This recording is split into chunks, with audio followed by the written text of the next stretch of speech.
Okay, so you've heard the terms crystal healing, crystal therapist, gemstone therapy, working with crystals, crystal grids. What does this all mean? Well, if you're a crystal enthusiast, you are most likely going to end up doing a crystal grid at one point during your spiritual path. But if you are a newbie and you're just getting started, it might look a little bit overwhelming. So I wanted to do this easy peasy video on explaining what are crystal grids and different types of resources and tips and tricks of what you can do to get started on doing a very simple crystal grid. So, what is a crystal grid? Well, a crystal grid is also called a crystal net or a crystal layout. Essentially, it's a collage of crystals that are in a formation for the purpose of a goal. Now, a lot of people think that you need to have a sacred geometry shape underneath the crystal grid to make it a crystal grid.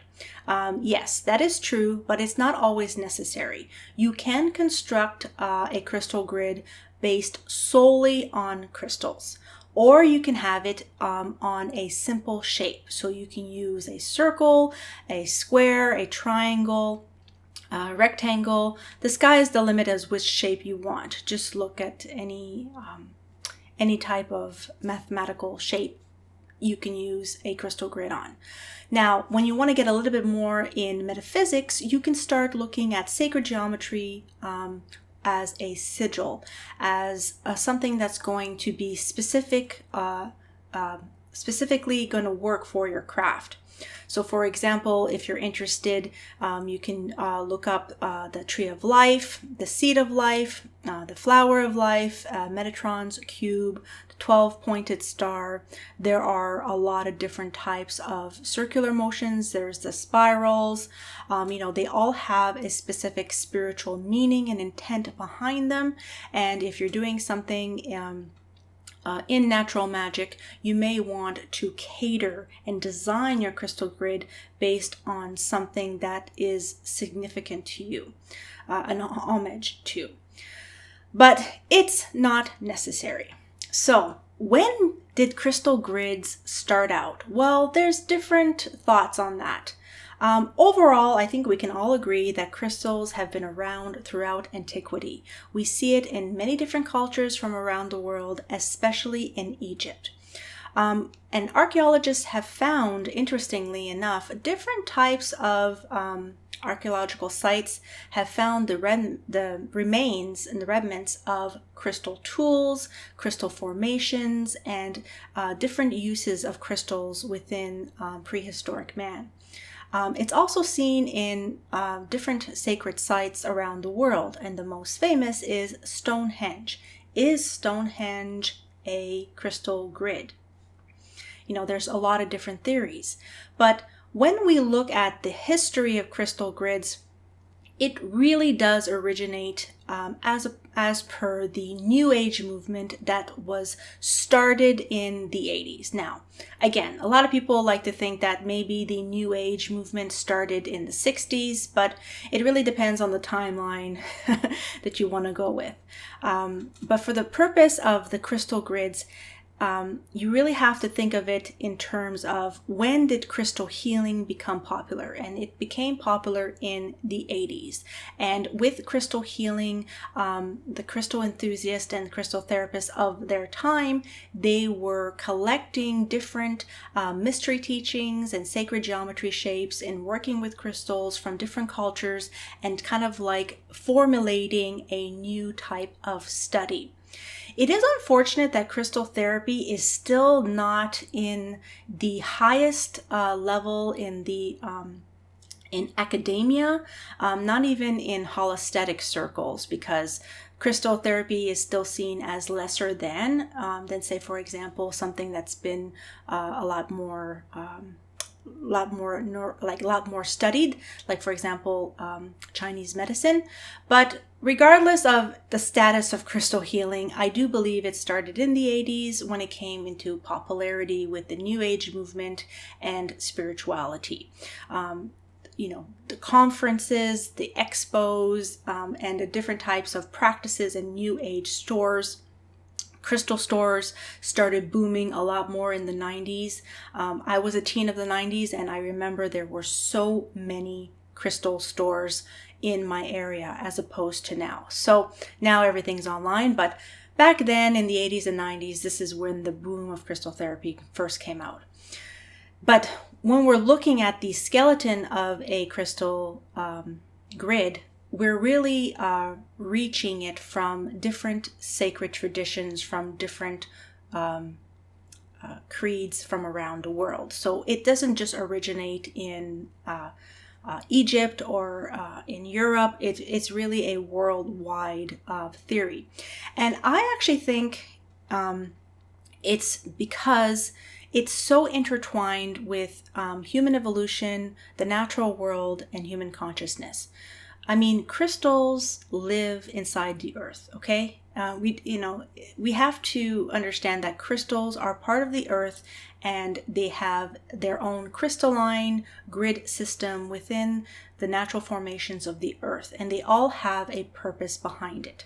Now, we can go down different rabbit holes on what those purposes are, but overall, they are structures, they are systems, they are grid systems that hold energy and memory and have a faculty for the rhythm and the cycles of the earth, okay? So when we are thinking of a crystal grid, we're actually kind of like mirroring the actual crystal grid that's within the earth. And when you're really taking this very seriously, even as a newbie, you want to go about it with respect and patience. You want to have a connection with Mother Nature, with the earth, with Gaia.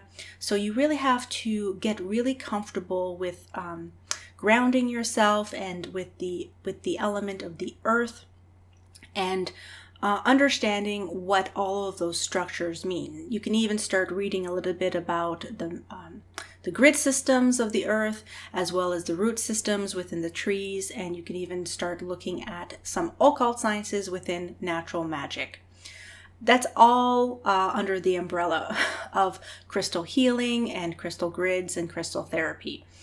So when we are going to try to understand how to construct a crystal grid, first off, the first thing you have to do is you have to sit down and contemplate what it is that you're trying to accomplish. Is it for healing? Is it for manifestation? Is it to bring about abundance and or a prayer for someone else? Is it to increase the energies within your environment?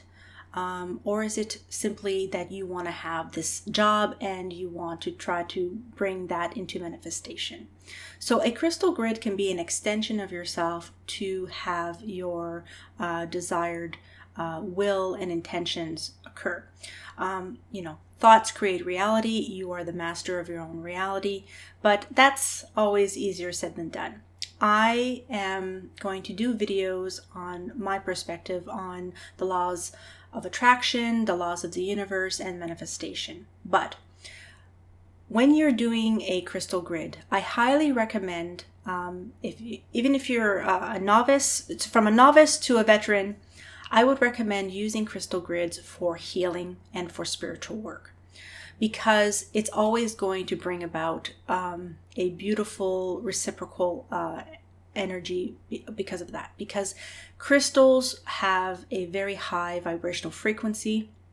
I do believe that their consciousness is meant to help us rebalance and revitalize our electromagnetic field, and they can assist the human body and humans by giving us the energy of qi and to bring about balance, wellness, healing, and it can help to soothe the emotions as well as the mental faculties. So again, for crystal healing, I would recommend starting out your crystal grids for healing or for spiritual work, for spiritual development. You can also use it for psychic work as well. So Before I get into the structure of the crystal grids, I really wanted to show you a couple of books that are my all-time favorites and references for crystal grids. So I have 3 books here. The first one is this, Crystal Grids, Power. Harness the power of crystals and sacred geometry for manifesting abundance, healing, and protection, by 𝒂𝓐𝓉𝓇𝒶. I absolutely adore this book. This book is actually extremely compact with historical examples and templates and how-tos. I absolutely adore it. It is absolutely wonderful. I very much recommend this book. The second book that I love is by Judy Hall, and I mentioned in my videos that I really admire Judy Hall for the work that she has done in promoting crystal healing, and making it known worldwide as a holistic modality.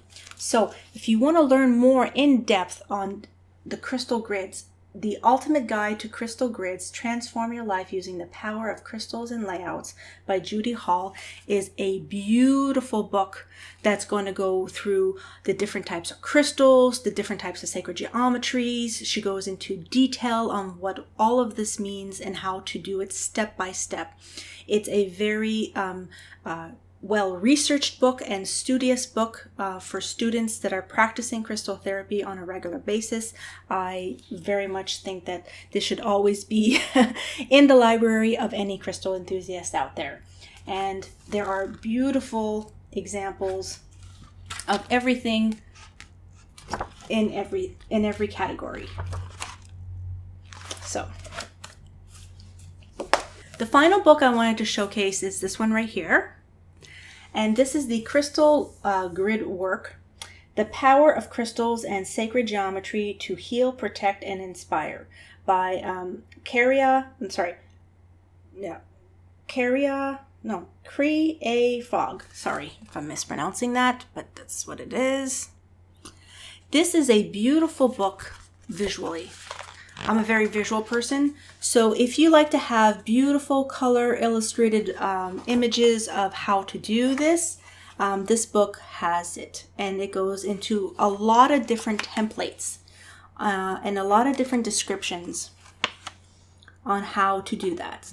So you see here the flower life, and it goes into detail on how to use this shape to promote knowledge and inner awareness. I mean, there's so many references to all the different types of shapes. I just think it's an absolute stunning book. It has amazing examples. So if you're starting out as a newbie, this is really going to be the go-to book to get ideas on how to structure crystal grids. Now, I wanted to show you a couple of examples on the foundation, the structure, the sigil magic, the grounding of what crystal grids need to be built upon. And you can go about it in different ways. The first one, you can have a crystal grid that's imprinted on a piece of wood. So it's carved, it's painted, and it's on a slab of wood, and you can place your crystals on this sacred geometry template. So I have here the flower of life.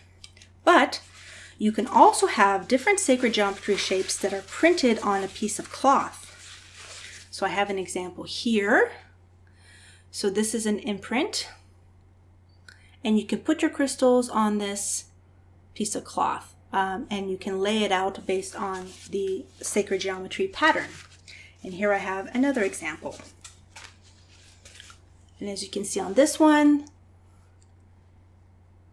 there are little circles, and you can put the crystals at each point of the pattern.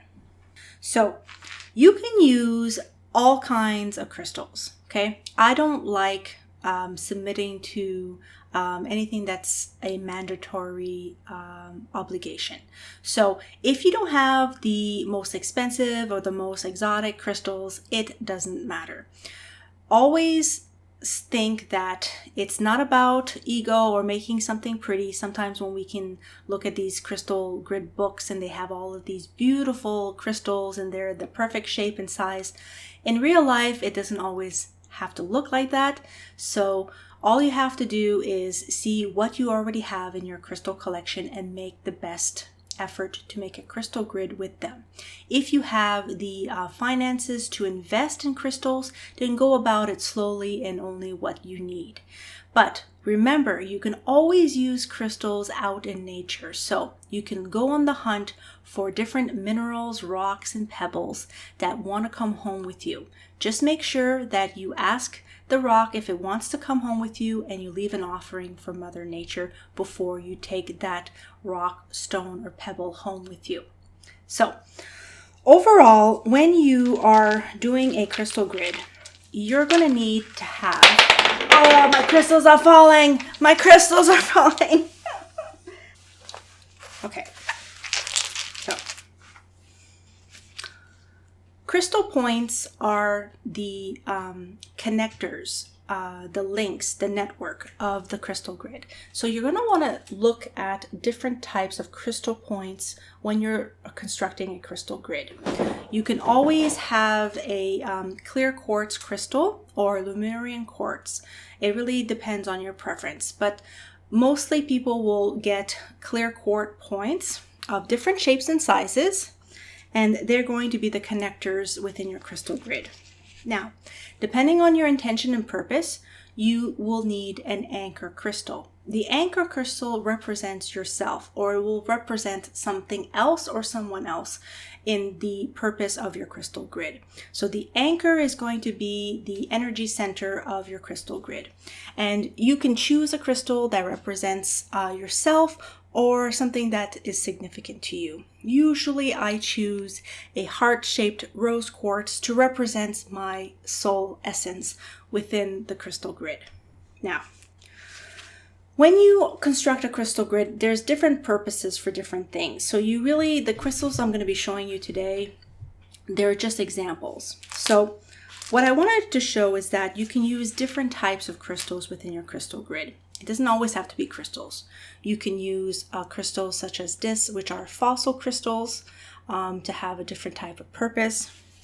There's a difference between using a crystal or using, say, for example, a seashell or something from the ocean. You can also use that within your crystal grid. You can also use different types of laser pointers, different types of crystals. This is a phantom crystal right here. You can use that. Or you can use, say, for example, something like this as a generator crystal. Now, depending on how many you have, you can maybe use that in the middle or at the top or at the bottom. You know, there's just different shapes that you can use. Now, you can use tumbled. You can also use things like a lava stone, or this is a tektite crystal, which is really a type of meteorite. So it's not always a crystal. You can use a meteorite. Or you can use a tumbled stone, such as this, which is a garnet stone, or a lapis lazuli stone, such as this. Or you can use it more in its raw form, such as this right here. This is aventurine in its raw state. And this is fluorite as well in a raw state. Or you can use pyrite, and I have pyrite here, actually. Pyrite in a beautiful heart, or just pyrite in its cube formation. So that, and then I have this beautiful little rose petal, just to illustrate that you can also use flowers and herbs and different types of decorations to make your crystal grid whole. So those are just some basic examples of different types of crystals that you can use. It's really important that you trust your intuition, that you trust your imagination, and that you enjoy this process. You want to look at this with playfulness and act like a little girl, little boy again, like act like a child and really just have fun with this craft and bring joy and happiness, because When you're doing that, you're really going to, program the crystals to your will and intention. So that leads into the next segue, which is how do you program your crystals? Well, you program your crystals by going into contemplation, and then you focus your will and intention on your desired goal and or results. So if it's about healing and you want to heal yourself, you're going to tell the crystal what it is that you want it to do for you. And then you're going to put your hands on top of it or sit around it, or, there's really... Everyone has their own style, but you really have to take a few minutes and tell the crystal what it is that you want it to do for you. And then you have to put your will and intention into it. Then usually you do this during a cycle. So most often people like to follow the cycles of the moon, and you can do that from the new moon all the way up to the full moon, because the full moon is the accumulation of all of the energy, and then you release it to the universe for the desired manifestation. Sometimes you can leave a crystal grid for months and even years if it's something long-term that you want. For example, if you're doing a crystal grid for protection of your home, you'll research protection crystals, and then you'll create the crystal grid, and then you'll put it somewhere where it's safe, where it's dry, where people don't have the ability to touch it. And it's going to be a long-lasting crystal grid for your home to bring out the energy of protection. And you can do that for a lot of different reasons. But make sure that however long or whatever you do for your crystal grid, make sure that you put it in a safe place, out of the hands of pets and or other people, so it can be left alone and it can work for you as a generator. Now let's explore a couple of examples of crystal grids.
I want to thank you so much for watching until the end of this video. And remember, dear Stardust, everything that you're searching for is already found within you. I want to wish you all a good night and sweet dreams. Until next time, planet people.